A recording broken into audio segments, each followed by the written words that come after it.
Oh, you're not going to work for me. Oh, yeah, it's working. Okay.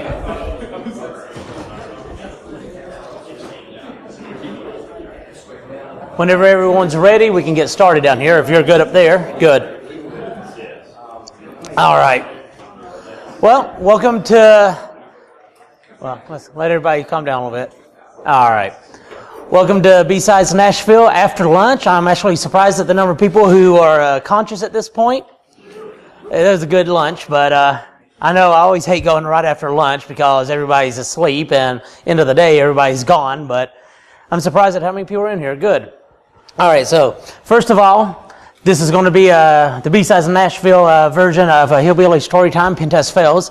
I've given versions of this a couple different times at a couple different cons, but it always changes. But I'll get into a little more about what it is when we get to it, but figure out the slides. Okay, first of all, the obligatory slide on who I am. My name is Adam Compton. I've been in the info security field for a little over 18 years. I got started full-time around 2000. I touched on it a little bit before that, off and on for various little positions, but been going pretty strong with it ever since 2000. Excuse me. Good lunch. So I am a father. My son's with me today here, Samuel. That's him in the picture up there, one of those, the bigger one. My other son is at home at the moment, but I am a father, son, brother, same sort of thing. A lot of different people are. I've been a programmer, I've been a pen tester, I've been a researcher, blogger, whatever you want, throw it out there. I've touched on a lot of different aspects of the InfoSec field. I keep coming back to programming and pen testing. Those are my two favorite areas that I deal with. Been doing those the most over the years. And yes, I am a hillbilly. It's not just a name, not an outfit. This is actually a corporate outfit at the moment. It's been branded by the company and all. I was actually surprised they would do it. I'm like, hey, will you represent in overalls if you want to brand it? They're like, oh yeah, sure, why not? I'm like, wow, okay. Need to ask more often then. Can I get a branded Ferrari? No? Okay, sorry. Too much there. But yeah, so that's a little bit of who I am. And like I said, I've been doing pen testing and InfoSec for a while. I've worked both corporate as well as in federal government, private sector, small mom and pop shop, larger companies like I am at the moment. I've been all around the board there a little bit, traveled all over the world, had some great time with this. So, let me make sure here. So yeah, one thing you'll notice is my slides have, well, it has to do with failure, but that's about it. I'm just going to click through them as I go through. But today, as the front slide indicated there, it's going to be about pen test fails. No, I'm not going to be talking about some new exploit or some new technique on doing something or something like that. And yes, I am aware that this is the technical track, which is a kind of an oddity, but still, I'm not going to be talking about some new exploit this time. I've done that in previous talks. This time, I want to talk about something a little more closely related to something I've been dealing with at work, and that's the concept of failure. I've been doing this for a decent number of years, and in that time, I've had my own hiccups, I've had some setbacks, stuff like that, but more importantly, it's for the newer people in the field. I don't know if you're out there watching conferences like this, attending them, going to YouTube, watching videos, Iron Geek or wherever you are, whatever. You're out there reading these papers on Reddit, watching videos, and you're seeing all these great exploits, this great success everybody has. You have all these superstars out there that are like, oh, look, I went and did all this great stuff, and I did all this. And maybe you're not having that same level of success. Maybe you're just starting out in the field and you don't have the experience to back that up, or whatever the case is, you're just getting that feeling like, why can't I do that? Why are they so much better than I am? And I'm here to let you know that they're not. You're just seeing the end result of what probably accumulated over a long period of time. They make mistakes just as everybody else. I was making mistakes 18 years ago. I still make mistakes last month at work. These things happen. And it's just, what do you do with those mistakes that help you progress through your field? I'm not going to say you can't make mistakes, and I can't say that you shouldn't make mistakes, because you are going to make mistakes, and it's just, like I said, learn from them and move on. To help shed a little bit of light on this in a more humorous manner. I'm going to step through a couple mistakes I've made in the past, as well as some coworkers of mine and colleagues and what have you that was shared over the years. And it's just some of these things that maybe you've experienced as a pen tester. Maybe you're a internal security or security staff at a company and you've had pen testers come in and they've made these mistakes. Whatever the case is. This is just an example of the kind of things that are out there, and like I said, try to shed some humorous light on it, but at the same time, just have a little bit of information and learning out of it. So, a little bit about myself here to give a little background as for the first example here. When I started, I kind of got thrown into pen testing. I had signed on to work at a company. I was finishing up schooling, and I'm like, okay, before I finished up my last semester, I'm like, okay, I'm going to sign on with you, and I want to be in that office, and they're like, great. I finish, I get my diploma, I go to that office, and they're like, oh yeah, that office doesn't exist. I'm like, oh, great. They're like, but you're still hired, you just need to find a new office to go into. I was going to go into a programming one, but turns out I ended up in a pen testing one. They're one of the first offices I talked to that I really liked, so I jumped into that. I didn't plan on that, I just happened to be more or less tripped and fell into pen testing. First day in the office, I walk in there. It was a Unix lab. They had computers all over the walls, stacks of old Spark machines and all that. And I'm like, oh, okay, so what do I do? They're like, do you know Unix? I'm like, I've used it in college and all that. They're like, great, set up a lab. I'm like, okay, what? They're like, get a monitor or two, get a KVM switch, get us some systems there, stand yourself up a lab. I'm like, okay, so I spent the first few days doing that, getting it going, and then went in and like, okay, here's our toolkit that we use, get familiar with it. So I tried to do a little bit hands-on there, trying to learn through it. Second week comes around, they're like, oh yeah, prepare today because tomorrow you're going on site with one of our teams. I'm going, are you sure? I just started last week and I know nothing about it. They're like, oh, best way to learn, go on site. I'm like, okay. So I go inside, I make some mistakes. I'm not by myself, I'm with a team, they're helping me out, all that. And this continued on for some amount of time. Well, in that process, I did learn a little bit, and my mentors came to me. I had a mentor there, and they're always telling me, like, it's okay to make mistakes, just, it's part of the learning process. And so sometime down the road, a couple months down the road, I've got my feet under me, I'm starting to do some work. And a project comes up, and they're like, oh, it's just an external engagement. It should be easy for you. You and another guy that I'm working with here, you're going to start on this next Monday. I'm like, okay, that's good. They're like, by the way, they said you can do some external scans before the weekend is up, so you can get that prep. So on Monday, you can take off running with it. Great. So me and my coworker there, we're like, okay, we take their external IP space, we type it all in. You have to keep in mind, this is around 2099, somewhere in there. Systems aren't as forgiving then as they are now in times. And one of the things that we learned quickly there, well, I'll get to that in a moment. So we're going to do an Nmap scan over the weekend. We didn't have Nesses, we didn't have Nexpos, we didn't have any of this stuff back then. You had Nmap and system commands. That's about it. So we kick off Nmap to let it run over the weekend. It was a pretty good size IP space, external. So we type it all in on the command line, hit go. See you on Monday. We pack ourselves and go home. I can't remember now if it was that Friday night, maybe Saturday morning. Either way, we both get calls from our boss saying, come into the office now. We need to talk about something that happened. I'm like, okay, that's kind of intimidating. So we get in there. He says, don't worry, I've already pulled the plug, canceled everything. But over the weekend, last night or whenever earlier today, we got a report from a non-targeted individual out there saying that you were scanning their network. I'm like, okay. Turns out it was a rather large automotive manufacturer, which we were not targeting. They're like, why? They see who the source IP is. They call up and say, why are you scanning us? They're like, we're not. Oh, wait. Needless to say, what happened was, at that time, Nmap, whether it did or not, we didn't use it, use an input file. You had to type the target range on the command line. Like I said, this was a rather long IP range. We typed them all out to the point where the maximum command line length was hit in Bash, or actually BNSH at the time. And it truncates for you. But it continues running whatever you pass it in, just truncates after that point. And what happened was we typed in at the last point back there where it truncated something like AAA.BBB.237.0/24. It truncated it at that 2. That is not the same thing. But, okay, while Bash is happy to let it run, Nmap's like, oh, that's not fully filled out. Let me fill that out for you. I assume you mean .0/24 on the end of that. Great. And it ran. And thus our problem.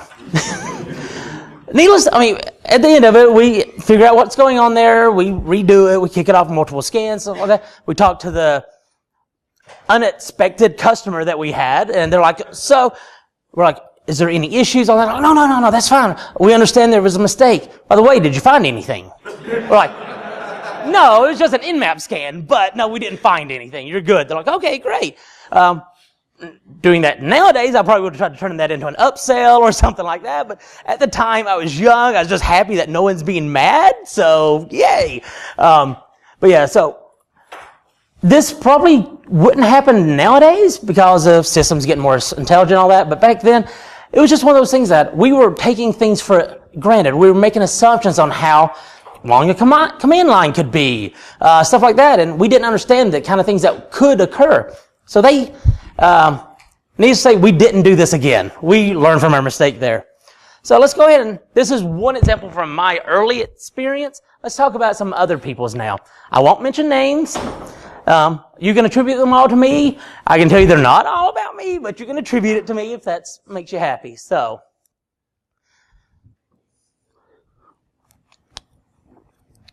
once upon a time, there was a Pentest company contracted by a customer to perform an external web app assessment.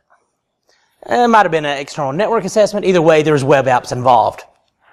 The team scans the network range.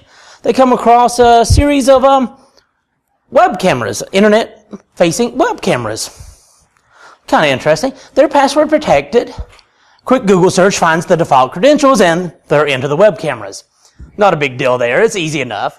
They're in there. They're looking around.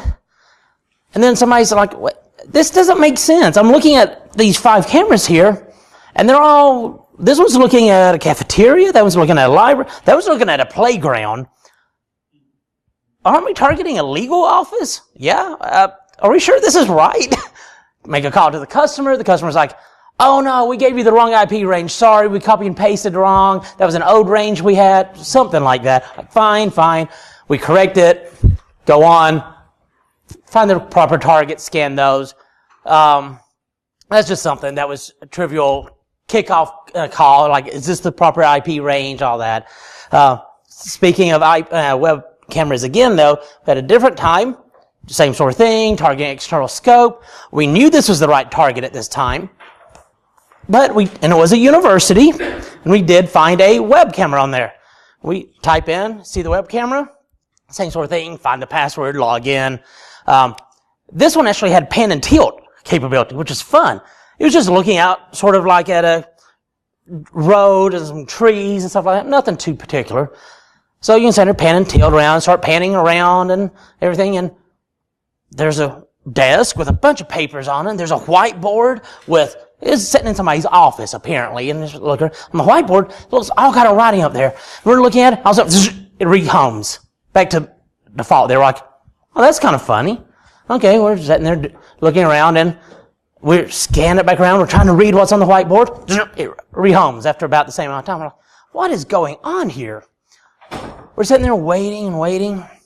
And then finally, we're looking, panning around, and we see somebody's face walk into the camera and go, and turn it back away. We're like, okay, maybe we should call the customer here. Call them up. They're like, oh yeah, that's our web traffic, or our web weather cam that we have that's being broadcast out to our main website. Like, whose office is that in? Oh, that's in our IT director's office. Does he have sensitive stuff on his desk or on his whiteboard? Yeah. Sorry. Oops. Didn't mean to do that. Actually, we did mean to do that. We just didn't know the end consequence of doing that. Everything got smoothed over. No real damage done there. It's just one of these learning experiences. Not a lot we could have known about that going into it, but a little bit of stopping and thinking like, who is looking at this web feed? Is it being broadcast to like a public site, something like that? Are we divulging sensitive information on their behalf with this? As a pen tester, you never want to be the weak link on a security event. So that's one of those things. You just don't want that to happen. So that was a web scenario. We've done many others. For example, we're going to talk about a physical assessment here. Sort of a social engineering, physical assessment sort of thing. We're going to talk about a couple here. First one, I was involved in this one. I wasn't the entirety, but I was involved. We're doing a physical pen test for a larger company, or a very powerful company, I should say, not necessarily large. It was in a very metropolitan area. It was supposed to be on like the 10th floor of some office tower. I'm like, okay, great. So we show up and we're scoping out the building. We're walking around, taking pictures. The security guard's looking at us all suspicious. We're like, okay, we walk on, take more pictures. Kind of get all creepy feeling from the security guard because he's on the other side of the building now, staring at us. Like, we'll come back tonight after he's gone. It's all this sort of stuff. So we get back there later. And we're like, okay, we're all good. We saw where their loading dock is. We saw all this stuff. We were just in a city, so you can walk around the block and all that. And that was good. So we get in there, and we're like, okay, different security guard now. We walk in there. It's like as everybody's leaving work, we're walking in. We sneak in. We get on the elevator. We go up to the floor, the 12th floor, whatever. Get off. We're getting ready to go through the big glass door into their office, and that's not their name, is it? Nope. Back up, go on the elevator, go down the elevator, look at the menu at the bottom of the elevator there. Their name isn't on here. Nope. So, is this right? Walk back outside, I call up our project manager. What is the address of the customer? Just making sure here. They tell us the address. It's this one. Like, they don't work here. Their office space isn't here. Call up the customer. The customer's like, we sent you the latest address. We moved 4 months ago. They're like, is that this one? They're like, oh no, that's our original one. Our new one's over here. Like, thank you, project manager. We just broke into somebody's building and office space. And do you want to handle that or us? I'm like, oh, you'll do it? Okay, great. Let's go to the real building now. And we can continue to do our pen test sort of thing. So that was one of those fun ones that you're in there and you just know you're in the wrong place, but you're like, is it easy for me to get back out of here as it was to get into here sort of thing? And in that case, it was. So in a different scenario, two of us doing a pen test on a building. We have our cover story going. We have outfits ready to go, whatever we're doing. And we get into the building, we go by the front desk, convince them to let us in. We're in there, we're walking around the building, sort of a spread out building. And we go around, we find a network tap or a network closet, and we plug in a network tap in there. I don't know if it was a land turtle or just a drop box of some kind, I don't know. We plug it in, we go around a different place, we do some more stuff. And then we walk down, we're like, oh, here's a back door. Probably smokers go out there. Let's go out here and see if we can find a way back in. Okay, you wait right. I thought you were staying inside. Well, the door's shut now. Well, do you have your lockpicks? Yeah, they're in my backpack. Where's that? Inside. Yay. So we get to break back in again to get our stuff that we left when we broke in last time. That actually happens, something along that lines tends to happen a lot because not necessarily as a bad thing. Many times I do, during a physical pen test, go in, drop off a network tap or what have you, leave, collect data, use it as a remote access, and then to reclaim it, the customer usually says, if you can reclaim it without the office knowing about it, great. Like, but if not, let them know and they'll go get it. So we usually have to try to break back in again to reclaim our equipment without them ever knowing, which is always a fun one because you're like, I've done it before, I know I can do it this time, I should be able to do it this time. But you're more nervous and all that. But yeah, locking yourself out of the building that you just broke into is kind of annoying. Was there another one on here I was going to say? Oh yeah. This one happened to a colleague of mine not too long ago, maybe a year or so ago. He's doing a physical pen test. And He was trying to break into the building. He didn't even get into breaking into the building. He was trying to break into the building. And he had like some sort of delivery package. He was going to go in there and try to say he's delivering it or some story like that. So he gets in there. He's trying to do this. Little did we know, well, he left it at the desk while he was turning around to check something else. Little did we know that this office had bomb threats that like the week prior. And everybody's on high alert of suspicious packages being left behind. He was detained. He pulls out the get out of jail free card with the point of contact's name and all that, like the CEO, the CISO, a bunch of important people on there. Says, I'm here, this is who I am. They're like, we don't believe you. He goes, well, here's my get out of jail free card. They're like, hold on a second. They call him, they're like, come back on. None of them are answering. We called the cops. Like, he's like, can you try again? So they try again. No one's answering. He's like, come on, guys. This is why we have your names on here. So you're going to ask. Finally has to call our number. They, one of our people then call over to a different number we have for them, get them online. They call back. By the time it's all straightened out, he's already in cuffs, sitting there on the chair, waiting to go to the cruiser. And, yeah. If there's any kind of lesson to be learned from this at all is if you have any level of issue or thought in the back of your head anywhere that says like something might not be right, call your point of contacts before you try to break into their building. Make sure somebody's going to answer that number. Luckily, that wasn't me. I probably reacted much differently than he did to that situation. Luckily, he was nice and calm and cool. He's like, just try it again. Okay, this isn't good. Yeah, all fun and all, but I wouldn't have enjoyed that myself. I've had guards not happy with me, but I've never been arrested or semi-arrested for that before. What do we have here?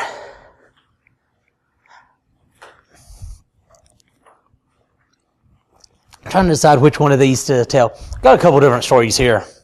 One happened a long time ago at a company I worked for. I'll go ahead and tell that one.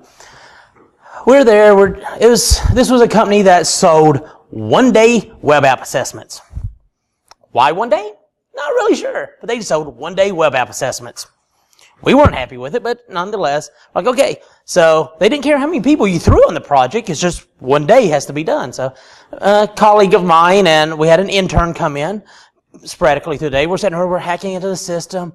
And we're getting so close as the day goes on. And we just have a little lunch out of like the vending machine there. We're wanting to get this done because this is a customer that we really want to show that we can compromise, even though it's just a one day and they're only giving us a small internet footprint and they're trying to stack the odds against us. So we wanted to really show them. So we're working. End of day comes. We're like, oh, we're almost there. And we keep going. And we find that there's like a SQL injection, but we can't get it to do it. It's like a double blind time-based Zodiac. Well, I don't know. It's hard. It's hard. We're sitting there, we're doing whatever. And finally we're like, we got in. We can issue commands to their system. We think. But we can't get any response back. It's like we're sending stuff there. Timing, you can tell like it's sort of a timing attack. You can tell like, is it taking longer to return that time? Yes. So we're executing commands on their systems. We're fairly confident, but nothing's coming back out to our listeners. And we're like, what can we do here? We're struggling and scratching our heads and all this. And keep in mind, we've had like minimal to eat. We've been doing this all day long. We're frustrated, all this. The intern pops back in again. He's like, oh, what's that back-end system? We're like, it's a Windows system, we're pretty sure. He goes, the Windows firewall, if you enable that, it'll actually tell you in its logs why it's being blocked. I'm like, we aren't thinking. We're tired. He's like, well, okay. And the coworker and I'm like, sure. Issue the command to enable NetSH, whatever, to enable the firewall. As soon as we hit enter on that, we're like, yeah, that was bad, wasn't it? Because our connection just completely goes away then. Like, yeah, that's great. There again, locking yourself out of the building you just broke into. Locking yourself out of the system you just broke into. We pack up our stuff and go home. Nothing to be done. Nothing to be done on that. We call the customer in the morning. Like, is there anything wrong with that system? He's like, no, everything's good. We're like, okay. You got a clean bill of health. Well, not really, but we write up the report and all that. It's just one of those things. with whatever aspect of your life, if you're doing something, especially something technical or dangerous with power tools or whatever, if you're really tired and frustrated, take a break, walk away, do something else before you make a mistake. In this case, it was just a mistake on causing us not to be able to compromise the system. There could be more dangerous kind of mistakes out there than that. So yeah. Let's see here. Oh yeah. On a social engineering exercise, electronic social engineering, email phishing. Had a customer that said, okay, we give you 500 targets. We want you to do at least 2 different attack scenarios on here. Blah, blah, blah. Goes through the whole spiel. Great. Here's all the email addresses. Go. Well, the team sat there and said, okay, great.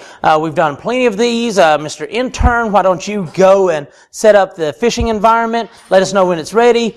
Because the more important people, non-interns, don't have time to mess with that. Don't have time to look at that. So intern's like, great. Goes over there. And gets everything going. Comes back and says, everything's good. We're like, great. Here's the first 250. Go. Send. All of them send. That's great. 5 minutes later, nothing comes back. 10 minutes later, nothing comes back. And that's breaking. Okay, that's good. 15 minutes. We're not seeing any results coming back. We're like, what's going on here? All right, finally, intern, come here. Let's show us what you did. Okay.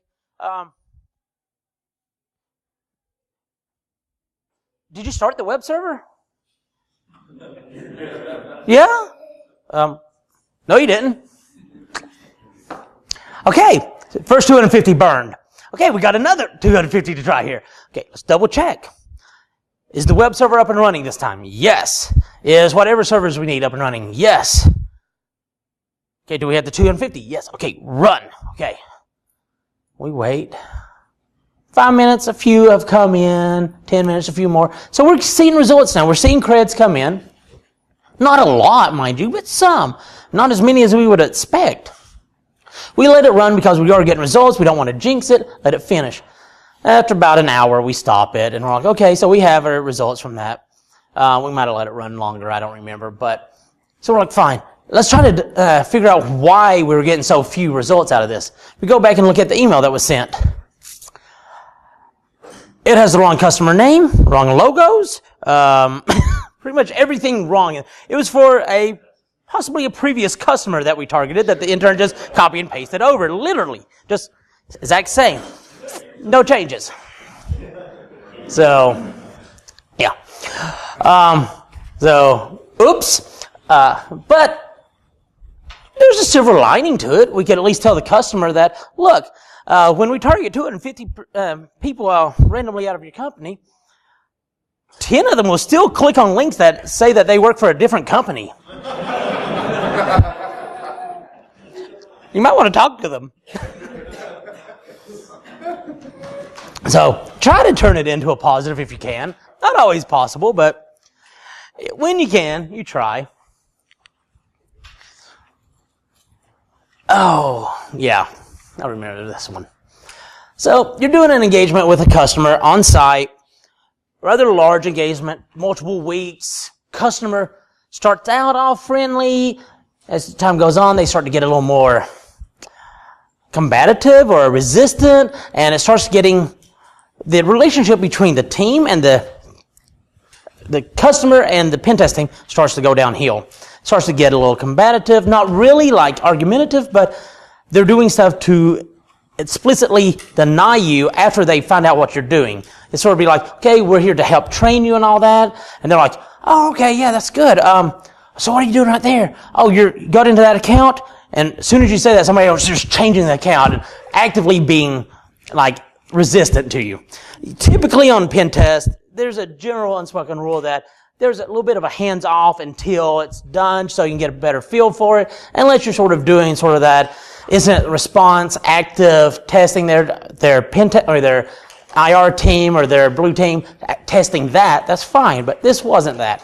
So they're doing all this, and somewhere in there, we all go out to dinner, or at least the Pentest team does, and we're sitting there. It's a local restaurant. We're all out of town, of course. We're sitting in there, and we're sitting there, and we're talking, and we're venting a little bit, like, oh yeah, can you believe so-and-so, he did this today, and how dare they do that? We're sitting there venting a little bit. And some time passes, and the waitress walks over and goes, oh, you all work for so-and-so. We're like, maybe? They're like, how do you know? They're like, oh, because Johnny sitting at this table over here said that he sees you all in the office all the time right now. Like, Johnny who? Like, that's one of the sysadmins, isn't it? Yep. And he was sitting right there. Yep. As we were talking bad about the entire company and him and everybody. Yeah. The next morning was not fun. Thinking about being standoffish and combative before, it got a lot worse. So it's one of these things that as much as you want to vent, as much frustration as you feel with a customer at times, don't do it where they can hear you. It's understood you don't do that at their office or in the cubicles or whatever.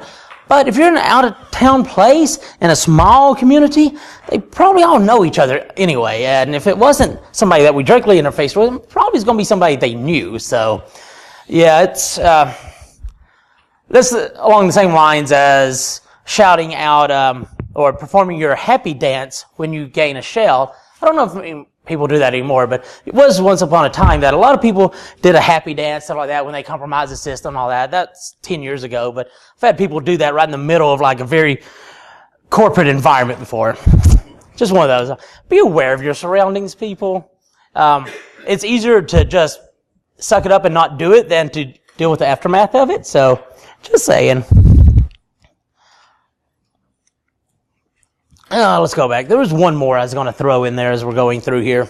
And when I'm done here, by all means, if anybody has any questions or any other ideas for stories, meaning if you want to hear other stories from me about a particular topic, please let me know.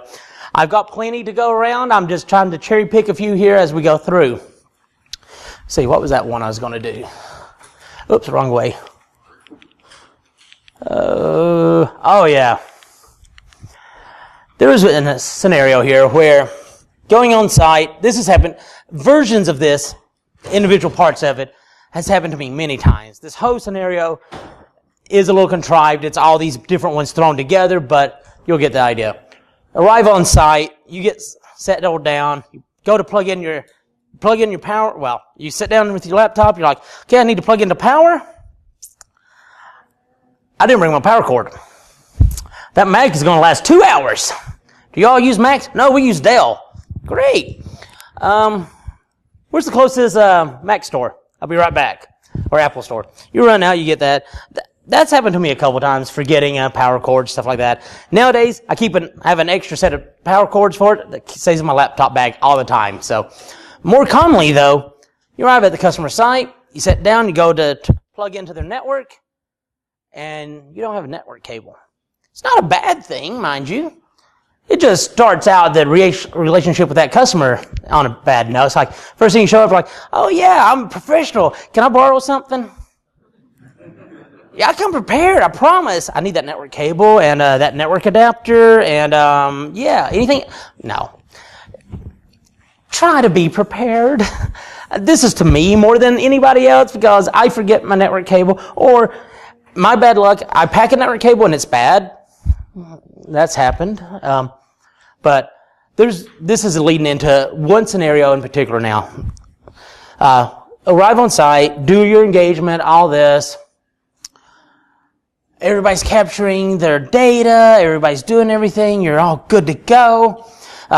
Johnny is attacking all the infrastructure devices, I'm attacking all the Windows systems, doing all this, we have everything good to go. Friday morning, we're like, great. We pack up, we do our out brief, we're on our way home, and we start looking at our notes, going over for the report that we have to write. I'm like, oh, we have these findings, yeah? Do you have any screenshots for any of that? No, I thought you were getting those. No, I sure didn't. I thought you were getting those. Okay, well, that's fine. We can work around that. It's better to have the screenshots and notes and everything in there, but we have the raw notes, just not the screenshots for it. We get back to our office, we get to go, power on the laptop, corrupted hard drive. Yep, at least my data, gone. Just gone. Can't recover it. It's a encrypted hard drive, and then it's corrupted, so yeah, good luck with that. It's gone. Had I backed everything up to a personal backup or an encrypted external hard drive, something like that, then all fine. I didn't have that. I do now. It's in my bag. 2 of them, actually. There's 2 of them in there. I back it up and then back up the backup when I'm really paranoid. What's that? What if somebody stole your bag and your laptop? Yeah. New experience. I've yet to have a laptop stolen or anything out of my stuff stolen. But it does happen, and I have known it to happen. But in that case, honestly, then it's not technically our fault. It might be because we left it unattended, but it's not because we didn't have the backup. It's because somebody maliciously stole it from us.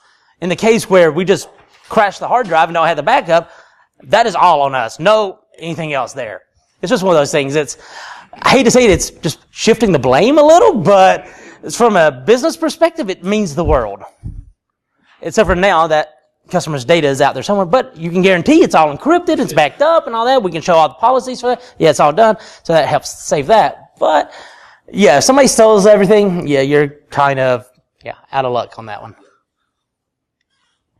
So, yeah, I hate it when stuff like that happens, but it does. If there's any sort of takeaway from this, it's that if I could push out 3 things to everybody, it's that always double check everything. Double check your work. Double check your command lines. If the customer gives you something, double check it. Call them up and have them read it back off to you.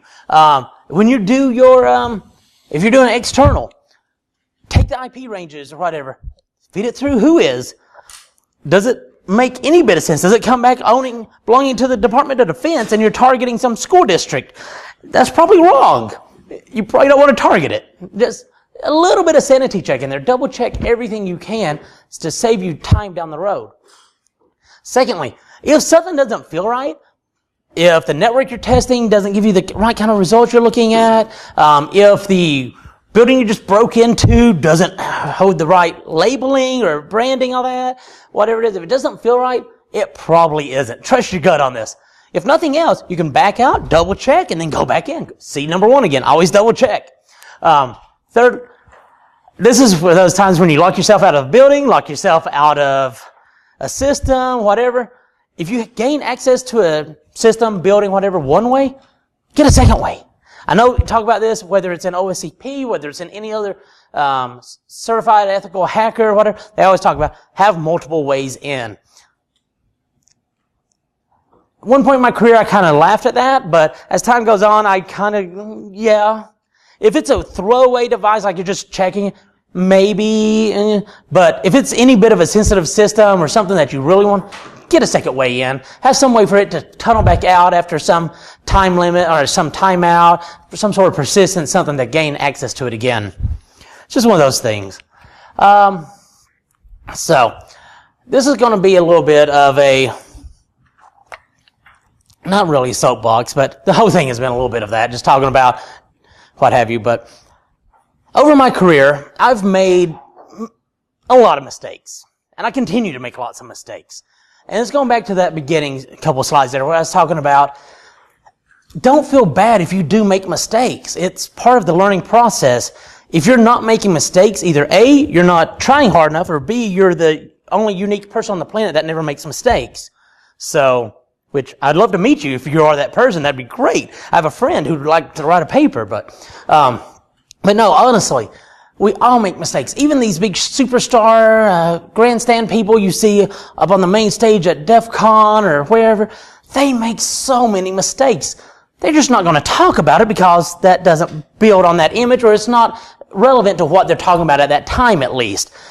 Yeah, if you're a programmer, you're so happy when that final program compiles and you're ready to go out to delivery or whatever to hand it off to somebody because that's all they're going to see. They're going to see that great result. They don't see the hours and hours and hours of you banging your head against the keyboard trying to figure out why this is compiling just to find out that you have a misplaced semicolon.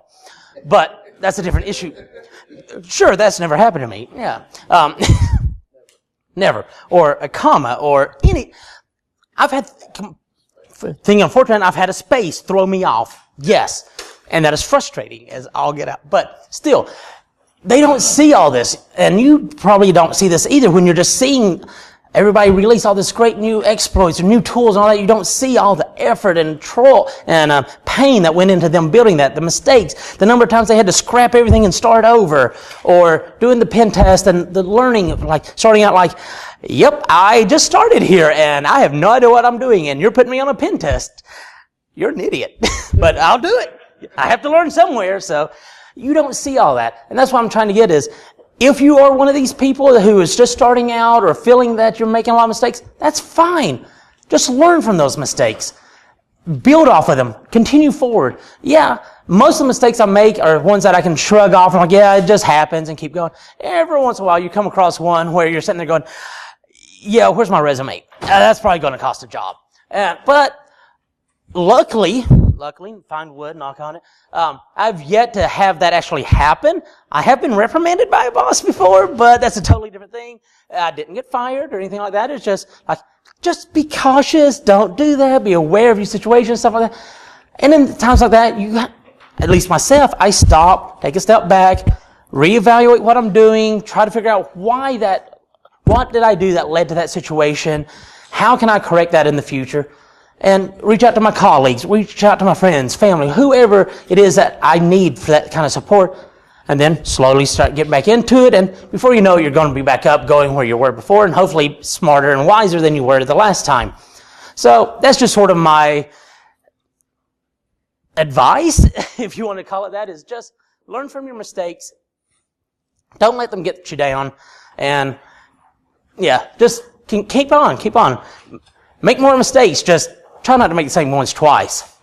So here's where I'm going to open it up to any questions. We have, 15 minutes-ish here.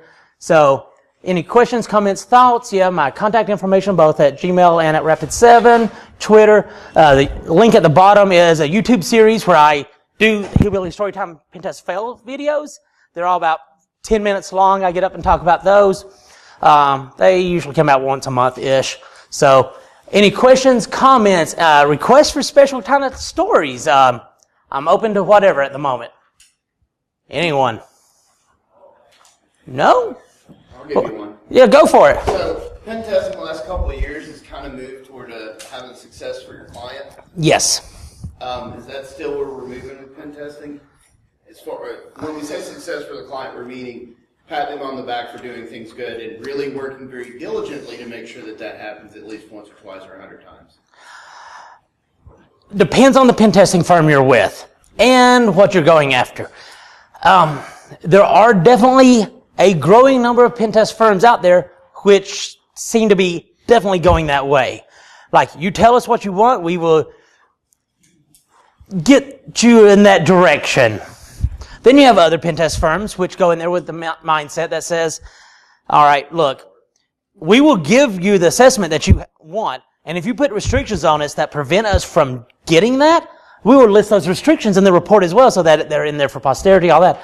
Now, I will say myself also, when I go into an engagement and I'm away from the powers that be and I'm talking to the direct point of contact first day on the engagement, especially if it's an internal, I'm like, what is the true driving force here?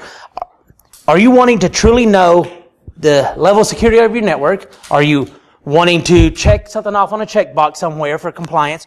Or are we here as a hammer to drive the point into your superiors that you need more money for security? We're going to do the same job regardless of what you want, but that helps us know how to write the report, how to phrase certain things on there. I have no problem being used as the blunt force hammer there to help drive a point home. You're still going to get all the same findings from me, don't get me wrong there, but I can phrase things certain ways, one way or the other, to help indicate stuff or what have you. I can applaud them for doing some things that they are doing right to show that they are working with it, with what they have, but they could do more if they had all this. That's totally not a problem there. But yes, there are definitely a growing number or a substantial number of pen test firms out there who are more of the, we do 5 pen tests a week for this one guy right here, and call it what you will, but yes. Yes? Have you had any customers decide that they're just not going to acknowledge anything in your report because you've made a a small mistake or a larger mistake? Like they're just going to throw Yes. it. Yes.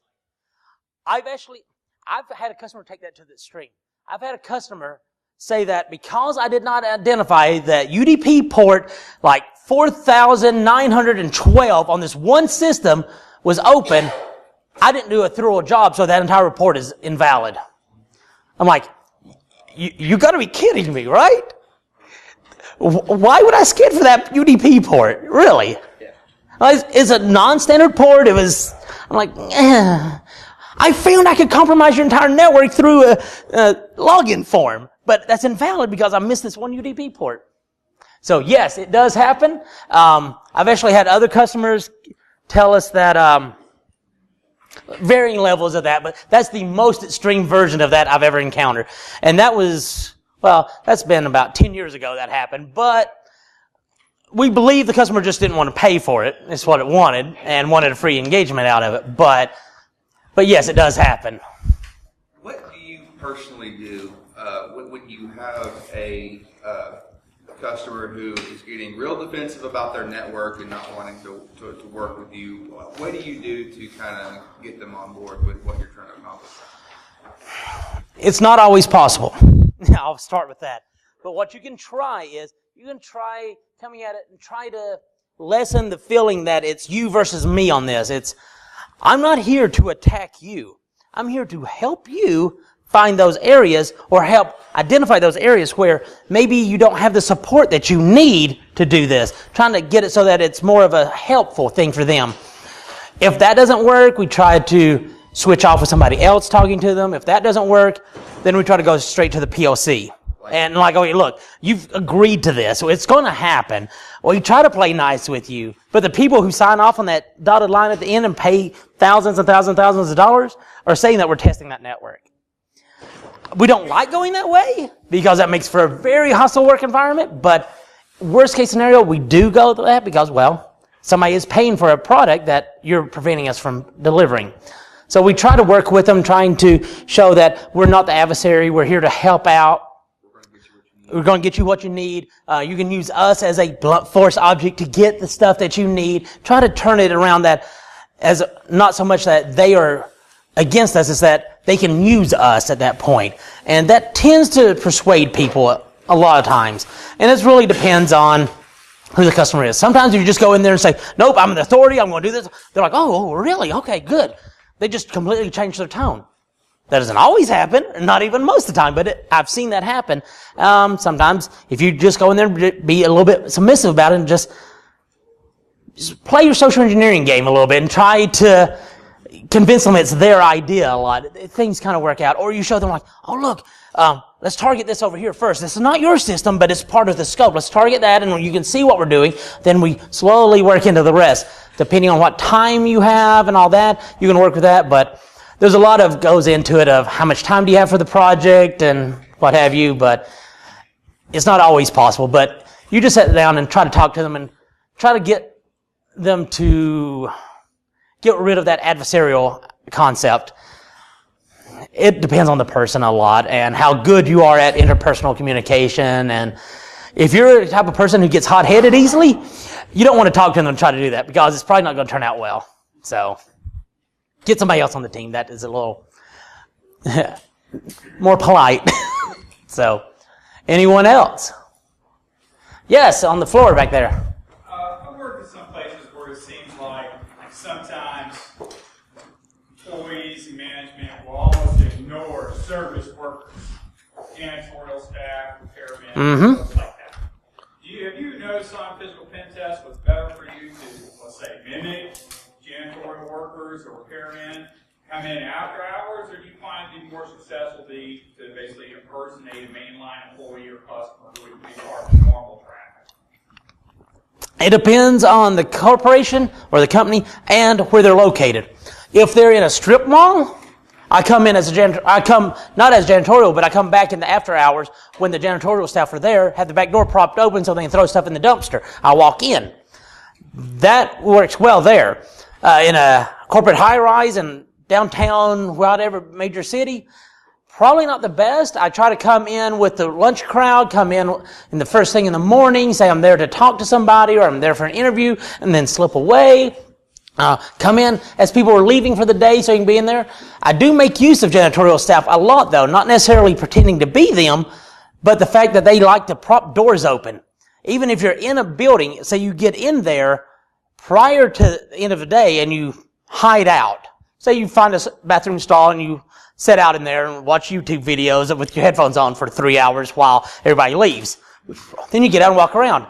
They're going to have doors propped open with trash cans and everything. I've gotten into some nice offices that way by just walking around like, oh yeah, let's see what's in here. Oh, let's copy all this down. And yeah, I make use of janitorial staff and cleaning staff and stuff like that a lot.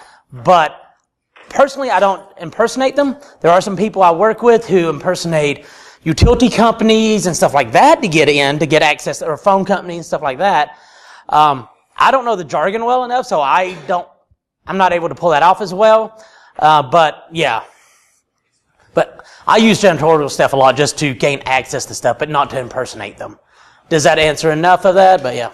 Okay. Do you use a lot of props? Like I've heard of a guy that in order to gain entry to a building with proximity badges, he rolled up with a wheelchair and a bunch of junk in his lap. It depends on what you're comfortable with, what works for you. For myself, one of the big 32 ounce or big 32, 64 ounce, whatever big gulps that you get from 7-Eleven works amazingly well. That and a nice southern accent, you walk into most corporate places, especially that's not in the South, you walk up and say, I'm sorry to bother you. I'm a little bit lost. or I don't know if I'm in the right location or not. I'm looking for so-and-so. I have a meeting with them. They're like, oh, it's okay, honey, it's okay. And they tell you where it is, and you're like, oh. And you're sitting there and you have a empty, big gulp with you. Like, do you happen to have a restroom I can borrow? And then you disappear. Most times, I've gotten into legal firms that way. I've gotten into tax auditing firms that way. I've gotten into large family life center sort. I mean, it's hard to describe what it was, but it's large. They deal with families and elderly and children. Big place. I got into there by just doing that, and I disappeared in that one for like hours. And well, I'd say about an hour and a half. Going around dropping stuff off. I walk back out. I'm like, bye. She goes, okay, bye. I'm like, you're not at all suspicious. I was gone for an hour and a half. Okay. Even better on that one, when I say that, she goes, oh yeah, there's a restroom. You go back behind me, up those stairs, along that catwalk into that other building. That's where the closest restroom is. I'm going, awesome. Thank you. Walk by a lot of open doors, lots of comms closets, stuff like that. But yeah, just whatever prop works for you is what's going to be best.